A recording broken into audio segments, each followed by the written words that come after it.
want to say thanks for having me here. Again, my name is Dave ZOHROB. I work at this company called AngelList, and I want to thank Etohum for having me. It's a real pleasure to be here. So what I want to do is talk about what if I could give you like one tip, right? One weird old tip that companies have been using for decades to supercharge their growth. It's just one tip, right? You'd probably want to know what it is, right? Well, I'm going to tell you, but not right now. First, I want to say that everybody here that's spoken before me has already covered a lot of really important stuff that you're going to need if you want to use this one weird old tip, right? You're going to need first to have your metrics totally down. Okay, this is the assumption for the whole talk. You got to have your metrics covered. Whatever service you use, whatever third-party, internal stuff, you need to have your metrics covered, right? Everybody touched on this, Justin, Bernard, Matt from 500 Startups. You got to have it covered. So that's number one. Number two, you have to keep experimenting, okay? So this assumes that you have your metrics in place and that you can run your experiments. So those are my assumptions, and we're going to move on to that one weird old tip. But first, I'm going to tell you a story. And this story is about a fake startup. It's called Growthly. That domain is actually available if anyone wants to buy it. But let's just pretend for a second that you're the founder of this startup, right? Let's say it's a marketing tool for growth hackers. I don't know exactly what it does, but it's a great tool, right? You've spent the last year plus of your life working on this tool. You've built up your team. You've been working on the product. You've been iterating. You raised some seed money. You've been doing all the things that you're supposed to do before you launch a product, right? You've been blogging, guest blogging, tweeting. You built up even this email list of 10,000 people who have given you their email address, and they're super excited to hear about Growthly. And in this story, today is the day. Today is launch day, right? Today is the day where all of your hard work, all of your excitement comes to a head. It's time to show Growthly to the world. And you're the founder of this startup. You're about to push that button that's going to email all those 10,000 people that just can't wait to check out your product. How many people have launched something, have founded a company here? Anyone? Fair number? This is like the most exciting time, right? You're about to launch your product, right? You've got your team together. This is it, right? Now, what I want to do in the midst of all this excitement is pause and look at the other, whoa, I just went way ahead. Pause for a second and think about, let's say like you're one of those 10,000 people that's on that list, right? And I think that when we're making our products, we like to think that, we send an email out, and in this perfect, quiet room, somebody receives the email, and they read it through from start to finish, and then they consider the message that we've told them, and they say, oh yeah, Growthly is definitely that thing that I want to solve my problem, right? But the reality is, this is what the other side of it looks like, right? Somebody's at work, right? They're eating their lunch, their burritos all over their desk, right? The phone is ringing, tweets are coming in, their boss is like screaming at them, right? And in the middle of that, they're trying to eat their lunch, they're trying to do a good job at work, they're just trying to get their job done, right? And they get an email that says, Growthly just launched, right? And then they think to themselves, oh, I have no idea what this is, and they archive the email, right? So the point of this little story is that there's this massive gap between you and your audience. It's massive, right? We, as product creators, we spend so much time thinking about our products, thinking about our services. We know the ins and outs, right? Everyone that we know uses the product because we work with people who use it. Our friends like our product, they use it, right? We are so far away from that person on the other side that's getting that message, whether it's an email or a tweet or whatever it is. They have their own life going on, right? They have their own work, they have their own needs, their own desires, and there's this huge gap in between you and them, right? So I'm going to tell you my weird old tip, and it's going to help you bridge that gap. The weird tip is that empathy is the key to growth, okay? Empathy is the key to growth. And what do I mean by that? Empathy means understanding people. Empathy is the ability to think about something from somebody else's point of view, think about their feelings, understand their feelings. That's the key to growth. Okay, so in this talk, I want you to use empathy to close that gap between you and your audience. And I'm going to give you a few different ways of thinking about that so we can narrow that massive gap. So the first step to empathy, because empathy is about understanding people and their feelings, you need to understand people. So I'll talk a little bit about people in general. And then we're going to talk about empathy in particular and how we can apply it to our products. And then we're going to talk about moving from empathy to influence, because I feel like you can't influence people unless you understand them and understand where they're coming from. And finally, we'll hopefully use that influence to grow our products. So let's talk about understanding people. There's all kinds of people in the world. You might think it's a little bit weird to make these massive generalizations. And on top of that, there's all kinds of products in the world. And most of the products that we work with are brand new, right? The web wasn't even invented until '89, Google in '99, Facebook, Twitter, iPhone, they all happened within the last 10 years, right? And one of the things I keep thinking about is that, for example, the App Store in the US launched in 2008. That means that every app that you use and love is 6 years old or younger, probably younger, right? It's a massive, multi-billion-dollar business. It's all brand new, right? And even the term growth hacking is new. Growth hacking, from what I understand, was coined as a term 4 years ago, right? So we're in this brave new world with all these new products, right? But the point that I'm trying to make is that the people on the other side of this, the people that actually use the products, they're just the same people. It's the same people that use the web, as use Google, as use Facebook, as use Twitter. It's the same people that are going to use whatever it is that you're selling, right? The products change over time, but the people don't change. The people are the same people using all of these products, right? And thankfully for us, people have been around for a long time, and we've had a long time to figure out what people are like and how they react to different situations. So what I like to do, and what I did when I was first getting started in this business, was to read a bunch of books as much as I can, read a bunch of blog posts as much as I can. But I'd like to focus in this talk on some lessons that I've learned from non-technical people, from books that have been around for a while, the masters. These are the 3 books that I would recommend to anyone who's trying to maximize their understanding of people. The first one is called Influence. It's by this dude from Arizona, Robert Cialdini. He's like a psychology PhD. This book's been around for 30 years. It's been translated, reprinted a zillion times. I'm going to go into a lot of detail on this book later, so I'll gloss it over. There's also Thinking Fast and Slow by Daniel Kahneman. He's a Nobel Prize-winning psychologist as well. He's run a zillion experiments on people and how they react and how we process information, and specifically how we process information when we're distracted, which is one of those, basically the key aspect of being in the modern world is distraction, right? You're all watching this talk, you have your computer open, you're tweeting, I'm talking, other people are talking. That's the modern world, and Daniel's done a lot of research about that. And the third book I'd highly recommend is called Tested Advertising Methods. It's by this dude, John Caples. We like to think in the growth hacking world that, again, everything we do is new, everything is modern. But really, all this A/B testing methodology that we do, testing headlines and subject lines, it all comes from, at least from what I understand, from this early 20th century dude, John Caples, who in the 1920s, 30s, and 40s was applying super advanced A/B testing and multivariate testing to direct mail and catalog sales, right, where they would actually mail people physical catalogs and A/B test different copy and pricing and all this stuff. So this stuff has been happening for a really long time. And I think that we can learn a lot from these guys, even though they're not growth hackers, they're not bloggers, right? So the lesson from all these books, because we can't read them all right now, the lesson is that people don't change. And in fact, people are predictable.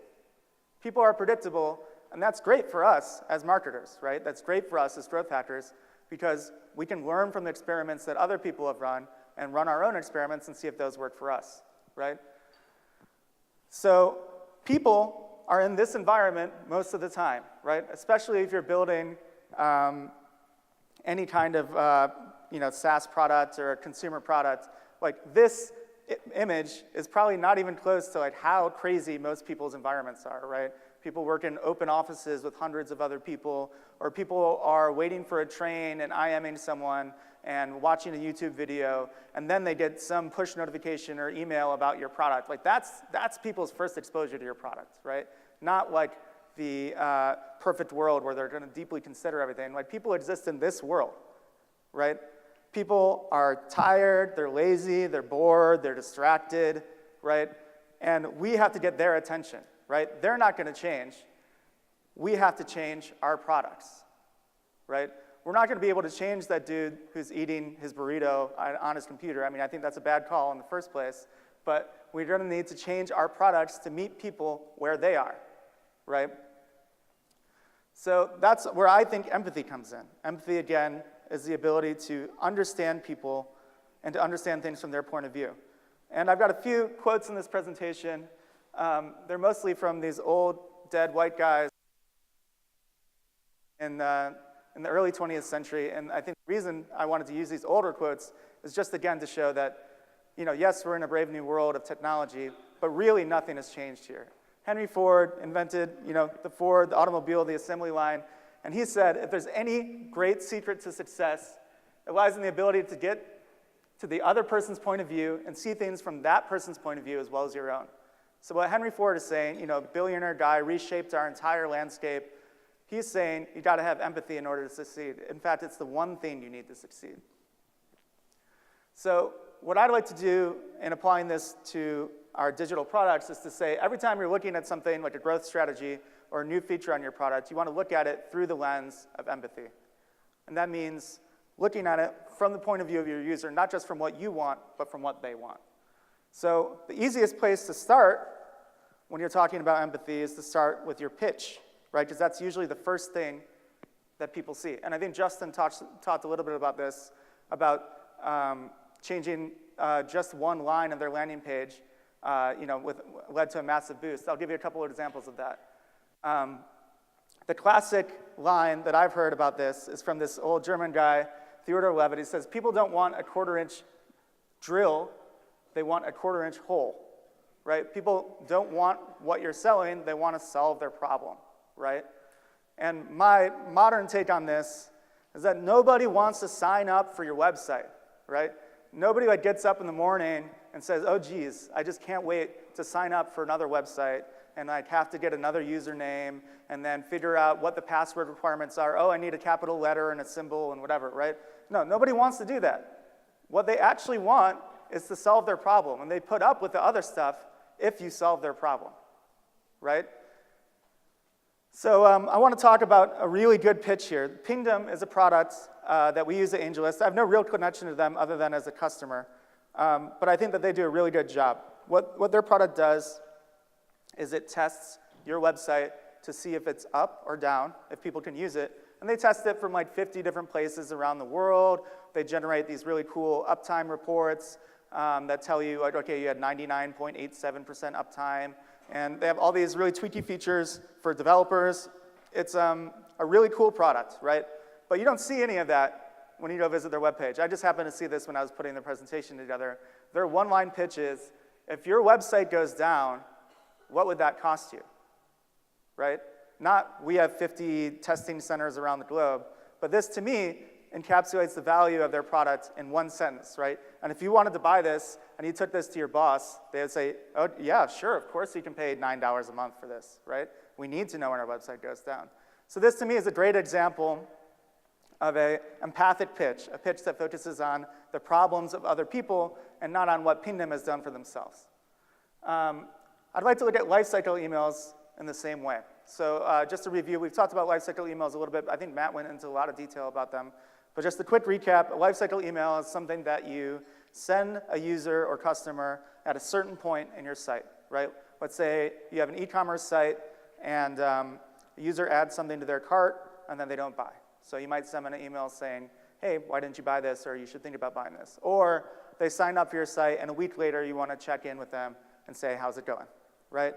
So I think if you look at everything, if you start looking at everything through this lens of empathy and thinking about what the user actually wants and what they want to do, it might change the way that you write these lifecycle emails. So lifecycle emails should always be helping users. And I'll give a couple examples. The first one is a bad example. And I don't want to pick on Facebook, but Facebook sends me these emails all the time because I don't really log in that much anymore. And basically what the email says is, hey, Dave, some stuff happened on Facebook. You haven't been around in a while. You should come back, right? But the way they go about doing this is totally insane. Like basically, I blocked out the names just because I would feel bad about singling actual humans out in case these slides actually got out there. But basically, some dude I don't know commented on a photo of somebody that I haven't talked to in 10 years, right? And Facebook wants me to go to Facebook to check it out, right? And I'm thinking, this is great. Like, I don't care at all about this, right? And this, to me, is an example of a company. Somebody at Facebook said, oh, some people aren't coming to the site enough. We should write an email that gets them to come back to the site, right? But to me, this email is all about Facebook and not about me. Right? They haven't done enough to say, like, what would Dave actually want to come back to Facebook? They just said, oh, we'll just crank these things out, right? And I'm sure that it works for some percentage of the time. They have a lot of really smart people there. I'm sure they wouldn't keep doing it if it didn't do something. But what it does for me is make me unsubscribe, right? Because this is really annoying. So that's a bad example. Let's give a good example. So I signed up for this service called Buffer. I don't actually use it, but what Buffer does is it like queues up your tweets so you can tweet at various times of the day without actually having to like be there. So you don't you're not always tweeting at 3 a.m. or whenever you're awake, right? So I signed up for Buffer to see what it's all about. I'd heard some good things. And the second I signed up, I got this really amazing email.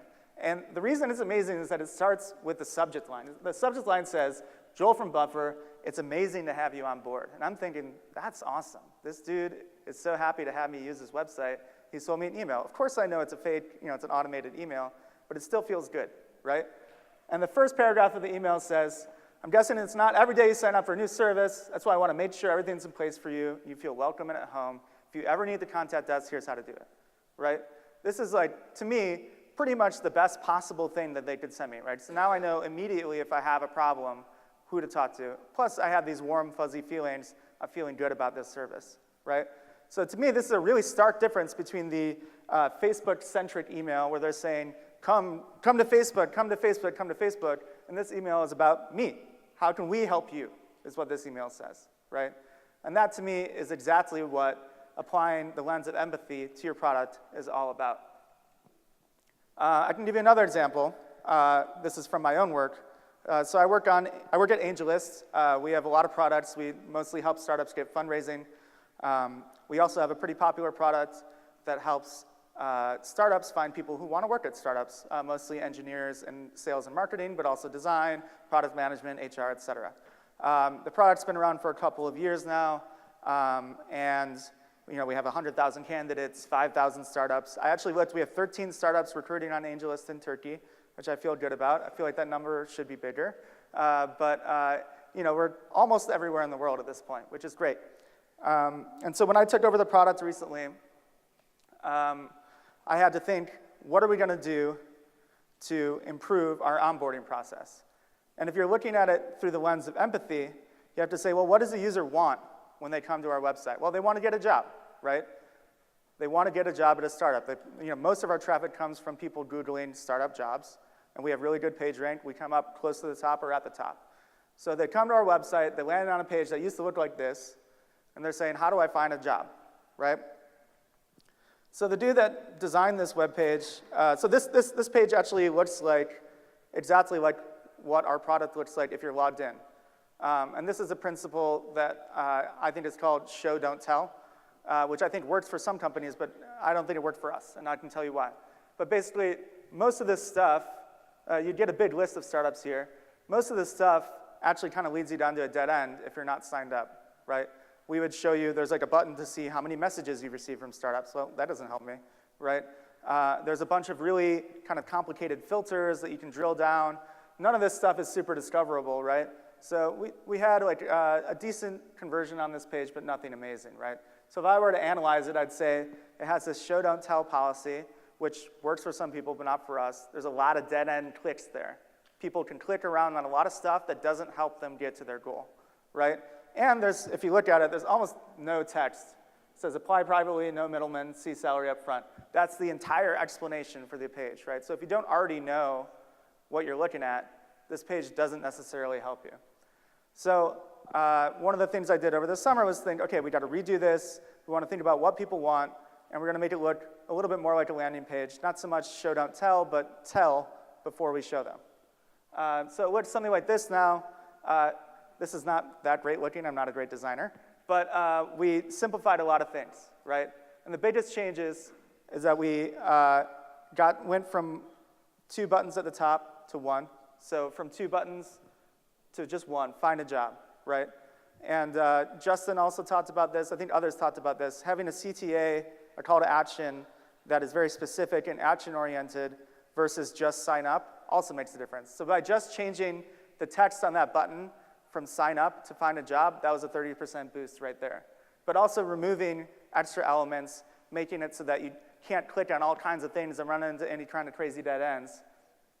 And we also added a little bit more text so that we can at least explain to someone if they got here what the heck they're looking at and what we do. The biggest final change was that we force people to sign up if they really want to dig into the jobs. And of course, when you force people to sign up, you're going to get more signups. They're not necessarily going to be the best users, but we made that call because we're thinking back to what the user actually wants. The user wants to find a job, and we want to help them find a job. And previously, if they ran into any trouble, they were digging around the site, looking at all the startup jobs. If they ran into any trouble, they might just stop using the site, and we'd have absolutely no chance to contact them, right? So by at least getting them to sign up and give us an email address, we were able to email them and say, oh, hey, we noticed you started looking at jobs, you didn't apply to any, or did you have any trouble? Can we help you out? So overall, the first revamp of this page increased our conversion by 90%, and we've since doubled it again, just by going through these iterations of trying to help people get to where they want to go. So that's what I want to do for everything that we do. As soon as I have the resources and time, I'll do it for everything on AngelList, right? You got to look at all of your products and growth strategies through the lens of empathy. Everything you do, every growth strategy, whether it's a lifecycle email or a landing page or anything, everything you do should help your users achieve their goals. I think that will really help improve your conversion as well. So now that we understand empathy a little bit, I think you can move on from empathy to influence, right?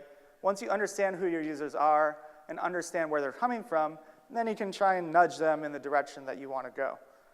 So that's the next step in my building block here. Here's another quote from another old dude. The dude says, when dealing with people, remember that you're not dealing with creatures of logic, but with creatures bristling with prejudice and motivated by pride and vanity. This is what people are actually like. If we go back to that picture of the dude with his burrito all over his computer, people are not completely rational creatures. People are predictable, and people don't change. And we can use that to our advantage as growth hackers and marketers, right? So when I told you we could learn from the masters, this dude is one of the masters, Robert Cialdini. Highly recommend the book. Going to plug it one more time, and I'm going to dig into some of the principles of influence that he outlined in this book. So there's 6 of them. There's reciprocation, commitment and consistency, social proof, liking, authority, and scarcity. And it's amazing to me that this book, published 30 years ago, and these 6 types of influence, which seem really simple on the surface, can cover almost every situation that you might encounter when you're growth hacking, right? And so I'm going to give some examples of each of these, and I'm going to say that your goal when you're working on a strategy or working on your product is to use as many types of influence as you possibly can. And you get bonus points if you use all 6. If I could give you a prize, I would, but the prize is really going to come from your customers and your users. So first, reciprocation. You see this all the time, right? Give us your email address, we'll give you a free ebook, right? Justin was just talking, he said they would send people $50 Amazon gift cards, and then they got a 100% conversion rate for those people to come, call, and talk to them, right? That's reciprocation. People want to repay a debt, even if that debt is something that they didn't even ask for.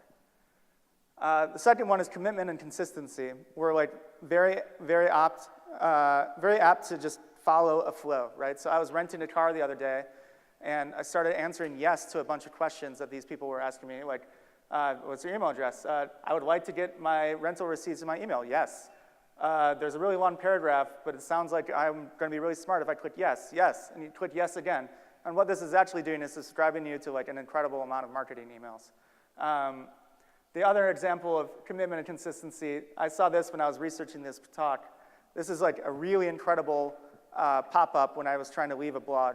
In order to close this window, you have to click a button that says, no thanks, I don't care about great onboarding, right? Which is like incredibly manipulative. Who wants to click that, right? Like who's gonna commit to saying, I don't want that? The next one is social proof. We use it all the time at AngelList. I'm sure you use it all the time in your products, right? If you want to recruit on AngelList, we have 5,800 startups there. We have 110,000 candidates, 7,000 designers, right? These numbers just make you think, oh, how can this possibly be a bad place if 100,000 people are already there, right? Liking is the next one. It's a little bit hard to demonstrate in just one slide. I think that we at AngelList benefit from it quite a bit because our brand has been around for a long time and people feel really positive about it. So like one of the things, for example, that one of our developers did was he got these big foam peace hands made. That's our logo. And he started sending them around to some of our users and people who raised money on our site. And Twitter was blowing up with these pictures for a while. And it's not, you can't directly translate that into a conversion necessarily, but people are more likely to interact with and be influenced by people and brands that they like. Another one is authority. You see this all over the place. Anytime you see a wall of logos on a startup's homepage, like as featured in TechCrunch and Mashable and whatever, they're appealing to the authority of those groups to like lend themselves their own credibility, right? So in AngelList case, when you're signing up to post a job, like, well, DuckDuckGo does it, Tinder does it, Greylock, all these VCs do it. Well, we must, it must be good, right? We're appealing to the authority of those companies. And finally, scarcity. This one is incredibly powerful, incredibly powerful. eBay is really good at this. They have this timer running down on every product, right? And humans just get to this place where they act so irrationally around a timer. Like every sale, every holiday sale you go to where they say it's 12 hours left, right? It's an incredibly powerful lever to get people to act. So scarcity is that last lever, and it's super, super powerful.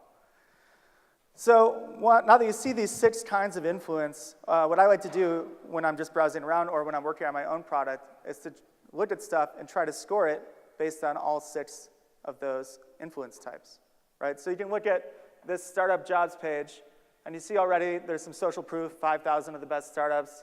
We appeal to authority down here with these company logos. We're also hoping that you like us and like our brand. That's why we send those foam hands out.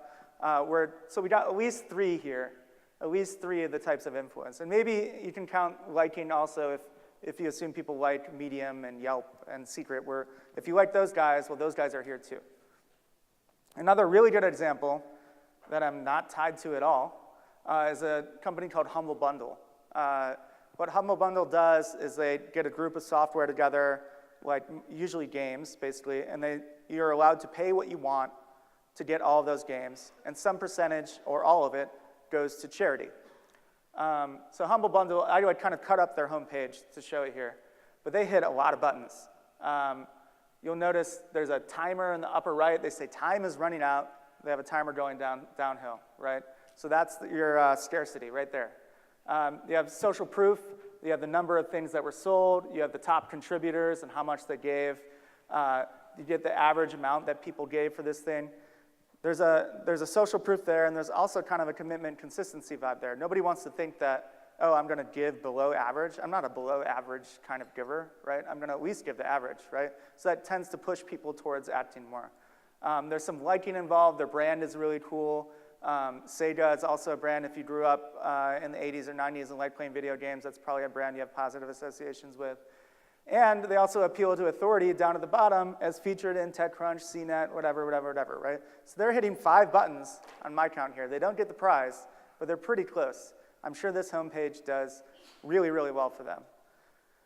So, like I said, empathy is the building block for the 6 kinds of influence, and your goal all the time is to use as many kinds of influence as possible when you're building your sites, when you're working on your lifecycle emails, when you're doing anything. You want to hit as many of those buttons as you can. So I just want to wrap up and conclude what we talked about here. The one weird old tip for growth is empathy. Empathy is understanding people. So you should look at everything in your product, every piece of your marketing, through the lens of empathy. You got to remember, every time you're doing something, there's a massive gap, just unbelievably massive, between where you are and where your audience is. And it's empathy and influence that are going to get you across that gap. So understanding people leads you to empathy, which will lead you to influence, and then, hopefully at the end, growth. Thanks very much.